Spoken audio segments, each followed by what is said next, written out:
Neste vídeo vamos falar sobre a estrutura básica de uma página web, falando obviamente de páginas web escritas com HTML5 e também como colocar CSS e JavaScript dentro de uma página web.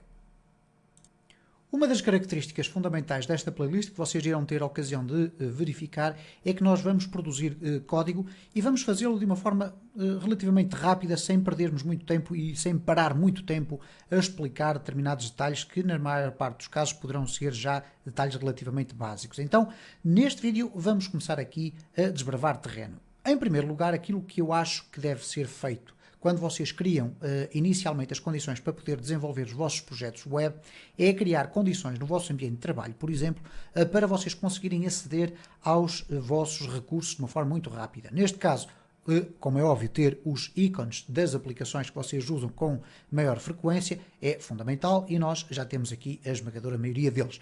No entanto, por exemplo, se vocês quiserem ter um acesso direto à pasta dos vossos projetos, em algumas circunstâncias vocês não terão um atalho direto para isso. No caso de estarem a utilizar o Laragon, é muito fácil, porque dentro do painel de controle do Laragon vocês têm aqui o root. O root vai abrir automaticamente a pasta no explorador do Windows, onde vocês podem ter acesso à raiz do vosso servidor, vamos considerá-la assim. Ela está localizada aqui no c://laragon/www. Se estiverem a utilizar outro tipo de serviço para a simulação de um servidor, se estiverem a utilizar o XAMPP ou o AMP Server, no caso do AMP Server, por exemplo, vão ter uma pasta htdocs. Ora, aquilo que eu aconselho a que vocês façam é o seguinte: se não têm, e mesmo que tenham o Laragon a funcionar, vocês devem sempre entrar dentro da pasta onde o sistema irá procurar os vossos projetos web, isto é, quando vocês executarem o vosso servidor, e o que devem fazer é simplesmente fazer aqui um clique, copiar aqui este endereço e criar aqui um atalho,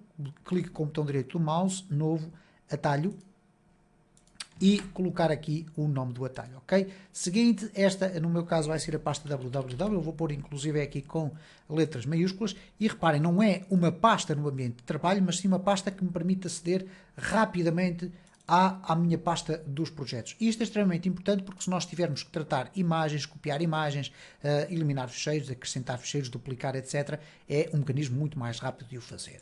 Bom, uma vez que nós ainda não vamos ter necessidade de utilizar o Laragon, neste caso eu vou fazer aqui um clique com o botão direito do mouse e fazer aqui sair, eu vou, contudo, guardar todos os meus projetos dentro da pasta do Laragon, ok? E, portanto, vai ser uma forma de eu organizar os meus projetos, não vou estar a criar uma pasta adicional fora do Laragon. Vocês podem colocar onde quiserem, desde que a determinada altura, quando for necessário criarmos condições num servidor, vocês consigam aceder a esse espaço de forma muito rápida.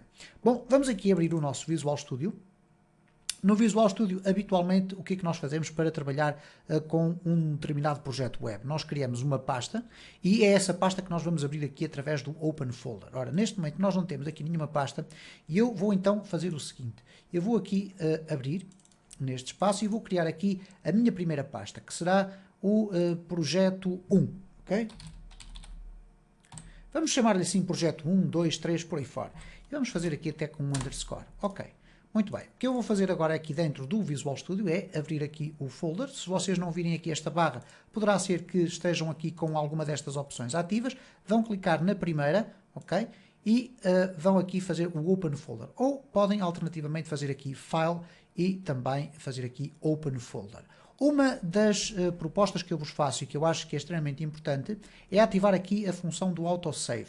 Porquê? Porque assim permitirá que vocês possam guardar automaticamente os documentos sempre que alteram ou alternam entre tabs, etc., ou saem da aplicação. Então, o que nós vamos fazer aqui é fazer um autosave. Há aqui um conjunto de mais propriedades que nós eventualmente depois iremos aqui alterar. Eu vou aqui escrever o código. Como podem ver, o código é relativamente pequeno, mas eu penso que é mais que suficiente. Se vocês quiserem aumentar o código aqui de uma forma mais rápida, podem fazê-lo utilizando o Ctrl+, que vai fazer um zoom in, ou o Ctrl- vai fazer um zoom out, ok? Como podem observar, eu estou a pressionar a tecla Ctrl e carregando na tecla do menos, do sinal menos, e ele vai diminuindo. Se eu pressionar várias vezes no Ctrl e mais, ele vai aumentando, e portanto é mais que suficiente agora estarmos a ver o código desta forma, ok? Existem também opções para nós podermos fazer um zoom específico a esta área, um zoom específico àquela, aumentar o tamanho de letra, mas não vamos estar a perder muito tempo agora com esses pormenores. Então eu vou fazer aqui o Open Folder, ou então File, Open Folder, e dentro da nossa pasta do Laragon eu vou selecionar a pasta a Projeto 1, que neste momento não tem rigorosamente nada, e portanto, nesse sentido, não irá aparecer aqui rigorosamente nada. Para criarmos um novo fecheiro, nós podemos fazê-lo clicando aqui em New File, ou então podemos fazer simplesmente Ctrl N, que é o mesmo que fazer aqui New File, ok? Temos aqui Ctrl N. Normalmente o que eu faço imediatamente a seguir ao Ctrl N é escolher o aspecto visual que eu quero que seja atribuído ao código que eu vou escrever. E esse aspecto visual é definido pelo tipo de linguagem que eu vou escrever. Uma vez que eu vou escrever aqui a estrutura de uma página HTML, eu vou escolher a linguagem HTML como a linguagem que irá ornamentar aqui o meu espaço. Então, para isso, nós fazemos aqui neste ambiente Ctrl-Shift-P em simultâneo para termos acesso a esta consola. Aqui vamos escrever Language. Basta escreverem Langu e vai aparecer a primeira opção, que é o Change Language Mode. Quando clicarem no Change Language Mode, vai aparecer uma listagem com todo o tipo de linguagens que podem ser aqui utilizadas no Visual Studio Code. Isto é, ele contém então uma decoração de várias cores, consoante a linguagem que nós escolhemos. Então vamos colocar aqui HTML. Assim que aparece a opção e vocês pressionarem o Return, vão ter HTML. Fazem de imediato o seguinte, Ctrl S para guardar. E neste caso concreto aqui vai aparecer já páginas HTML, nós vamos guardar com o nome index. Para quem não sabe, index é convencionalmente o nome utilizado para as primeiras páginas de um determinado projeto. Pode ser index HTML, pode ser index.php, etc. Neste caso concreto, o index HTML vai ser sempre o fecheiro que o servidor irá procurar dentro da raiz do nosso alojamento. E, portanto, sempre que nós tivermos uma página de internet que tenha uma página index, essa será sempre a primeira página a ser executada. Vamos aqui pressionar guardar e no caso concreto do Visual Studio Code, se nós quisermos construir uma página web de HTML5, é muito fácil porque ele tem um code snippet para o efeito. Então se nós escrevermos aqui simplesmente HTML, vai aparecer aqui um contexto com 5 expressões. Se nós escolhermos a primeira, vai apenas criar aqui o elemento HTML/HTML. Ora, neste caso nós queremos escrever HTML, mas selecionar a segunda opção. E quando clicarmos aqui, vai aparecer este conjunto enorme de código. O que é importante nós referirmos aqui é o seguinte: a estrutura de uma página HTML, para quem não está por dentro desse assunto, é basicamente constituída por 3 secções, ok? Neste caso, temos aqui 3, vamos chamar 2 de uma forma mais específica. Nós temos aqui o doctype HTML. Este elemento aqui permite identificar ao nosso browser qual é o tipo de linguagem estrutural que nós vamos utilizar. Neste caso, doctype HTML é a mesma coisa que dizer, senhor browser, nós vamos utilizar HTML na sua versão 5. Depois temos aqui o início da nossa página HTML. Como vocês devem já saber, o HTML é caracterizado por ser uma linguagem de markup, isto é, constituída por elementos e atributos desses elementos, e portanto nós temos aqui o elemento HTML aberto, temos depois aqui esta expressão lang igual a EN, que significa linguagem igual a inglês. Nós podemos colocar igual a PT, mas depois iremos falar especificamente num dos próximos vídeos sobre alguns elementos que são importantes termos nas nossas páginas web. Depois temos então a nossa primeira grande área, que é o head. O head é um espaço que maioritariamente contém apenas elementos que não são visíveis. Ele vai conter metadata, isto é, informações sobre o nosso website, mas vai conter outras características ou propriedades. Por exemplo, neste caso aqui ele tem um char7 UTF-8, significa que estamos assim a preparar a nossa página para que ela possa apresentar caracteres com acentos e, por exemplo, o C cedilhado, etc., de uma forma natural, porque se nós não colocarmos aqui isto, o mais certo é que nós vamos ter todas as nossas letras acentuadas a aparecerem com códigos muito estranhos, depois podemos fazer essa experiência. Depois temos aqui o Meta Viewport, é uma meta-informação dada à nossa página para que o conteúdo se prepare para ser compatível com diferentes dispositivos, ok? Aqui tem também aqui o content para o Internet Explorer e para o Edge, não vale a pena estarmos a explorar muito isto. E depois temos aqui um dos poucos elementos que são apresentados na nossa página, que é o título. Neste caso, o title, tudo isto que nós colocarmos aqui no meio é aquilo que irá aparecer no nosso browser aqui no topo, ok? Na parte do separador.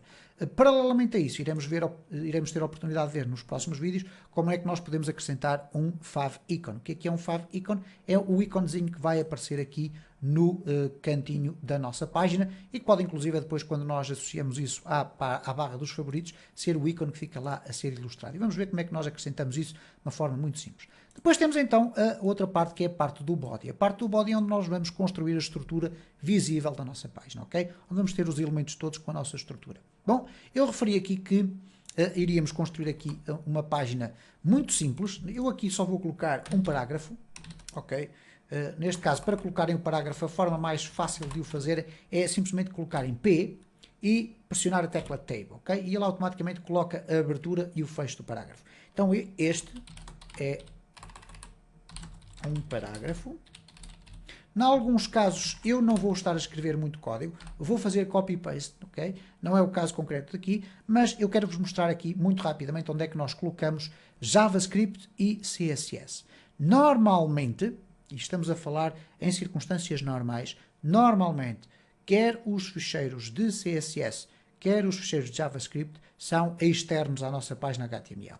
É possível nós incluirmos JavaScript e CSS dentro da nossa página, mas, e ele estar cá dentro e não termos que depender de páginas externas, mas aquilo que é mais vulgar acontecer é separarmos todas estas linguagens. Apesar delas depois virem a coexistir dentro da mesma página, elas vão estar separadas em diferentes ficheiros. Então eu vou sempre sugerir que vocês façam isso, até porque se vocês quiserem adicionar algumas frameworks que iremos ter a ocasião de experimentar aqui ao longo desta playlist, nós vamos sempre usá-las de forma externa e, portanto, vamos sempre importá-las até de duas formas, ou através de uma Content Delivery Network, uma CDN, ou através localmente da nossa estrutura do nosso projeto, ok? Então, normalmente, o que é que nós devemos fazer? Em primeiro lugar, relativamente ao CSS, o CSS deve aparecer sempre na parte do head, ok? É uma boa prática que assim seja. E, portanto, tudo aquilo que tiver a ver com linkagem com fecheiros externos de CSS deve ser feita na parte do head. Ao contrário, no que diz respeito ao JavaScript, o JavaScript normalmente terá tendência a aparecer mais na parte do fim da nossa página. Isto é, quando todos os elementos do nosso body já estiverem carregados, eu vou colocar aqui no sítio certo, ok? Portanto, a nossa página começa, vamos considerar assim, começa aqui a seguir ao body e termina aqui, ok? Portanto, estes dois elementos podem estar ali encostadinhos, não há qualquer problema. O JavaScript irá aparecer alguns por aqui, ok? Para colocarmos CSS dentro da nossa página, nós temos aqui uma forma muito rápida de o fazer através do Visual Studio Code, que é quando colocamos aqui o link. E se repararem aqui nos Code Snippets, aparece aqui um Code Snippet chamado Link CSS. E se nós clicarmos aqui, o que ele vai fazer é colocar automaticamente aqui todo o texto e neste espaço onde tem href, que é a referência à localização do meu ficheiro, eu apenas tenho que colocar a localização do meu ficheiro. Normalmente, nos nossos projetos, nós vamos sempre ter pastas para guardar imagens, pastas para guardar ficheiros que vamos utilizar dentro do nosso código, etc. Ora, o que nós vamos fazer aqui é criar uma nova folder e eu vou colocar aqui CSS, ou então vamos colocar aqui Inc, ok? Inc de incluir. Ora, dentro da pasta incluir, eu vou colocar o meu ficheiro de CSS e o meu ficheiro de JavaScript. O que eu vou fazer aqui é simplesmente fazer um Ctrl+N e fazer Ctrl+Shift+P para selecionar a lang e depois escrever CSS, ok? Então este vai ser o meu ficheiro de JavaScript, ou melhor, o meu ficheiro de CSS. Para colocar aqui um comentário no CSS, eu vou fazer Ctrl e a tecla tilde, ok? E ele coloca ali um comentário, eu vou colocar aqui ficheiro de CSS. Não vou colocar rigorosamente nada aqui dentro, vou fazer Ctrl+S e vou guardar aqui dentro da pasta Inc, vou-lhe chamar style.css. Ora, como é que eu faço para importar o ficheiro aqui para dentro? Bastará colocar aqui style.css, mas uma vez que está dentro da pasta Inc, eu terei que colocar aqui inc/styles.css, ok? No caso do JavaScript, eu vou fazer aqui Ctrl+N para criar um novo ficheiro, Ctrl+Shift+P, vamos escolher a language, ok? Vamos colocar JavaScript e aqui vamos colocar também um Ctrl tilde para aparecer aqui um comentário, ficheiro de JavaScript. Okay? Vamos fazer Ctrl S para guardar e dentro da pasta inc vamos guardar aqui o javascript.js. Vocês podem lhe dar o nome que entenderem. Okay? O que é que vai acontecer agora para nós incluirmos o ficheiro de JavaScript aqui dentro? Bom, bastará fazermos o seguinte. Novamente, aqui vamos utilizar um script. E neste caso o script, a tag script, se eu agora pressionar assim, é uma tag que me permite no seu interior começar a colocar código que será sempre um código de JavaScript, ok? Se eu começar aqui a escrever function, etc, eu vou começar a escrever código de JavaScript. No entanto, como eu tive a ocasião de referir, eu quero utilizar um ficheiro externo. Então se eu escrever script, vocês vão reparar que existe aqui um script, src. src significa source. E então ele está-me a perguntar, ok, eu quero utilizar aqui um code snippet que me vai permitir colocar aqui a designação de um ficheiro externo de JavaScript. Então se eu pressionar aqui, vai acontecer isto, script, source, e aqui dentro do source eu vou dar a indicação de qual é o endereço do ficheiro de JavaScript que eu quero. Então vamos colocar aqui inc/javascript.js. Okay, ele está aqui mal escrito, javascript.js. E desta forma temos então aqui uma estrutura normal de uma página web, ok? Que começa por ter então um doctype, que é a indicação ao browser qual é a versão do HTML que nós vamos utilizar. Na esmagadora maioria dos casos que vocês vão ver atualmente é sempre este doctype e, portanto, bastará colocar aqui o doctype desta forma. Depois temos a abertura da página e o fecho da página. E depois dentro dela duas estruturas. O head, que contém então estes elementos todos que iremos explorar com algum detalhe à medida que formos fazendo aqui as nossas experiências, sempre que for necessário, onde nós colocamos o nosso ficheiro de CSS, tradicionalmente é isso que acontece, e depois temos aqui o body, que é o corpo da nossa página, onde nós colocamos os elementos de toda a nossa estrutura, e no final é que vulgarmente vamos colocar então os scripts de JavaScript. Não quer dizer que não possa aparecer JavaScript aqui dentro do head, também é comum acontecer, mas o mais comum é vermos fecheiros de JavaScript aqui no fundo, ok? No caso do CSS, o que é de facto comum é verificarmos aqui a existência destes links para que quando a nossa página e os elementos estiverem a ser carregados, automaticamente esteja-lhes a ser atribuído os estilos que nós quisermos utilizar. E fica então assim apresentado de uma forma muito sucinta o que é a estrutura de uma página web para quem não estava familiarizado com isso. Portanto, poderão utilizar este tipo de código que aqui está, que vai ser mais que suficiente para nós começarmos a aprender a construir pequenas páginas web e depois vamos começar por aí fora a explorar outros exercícios.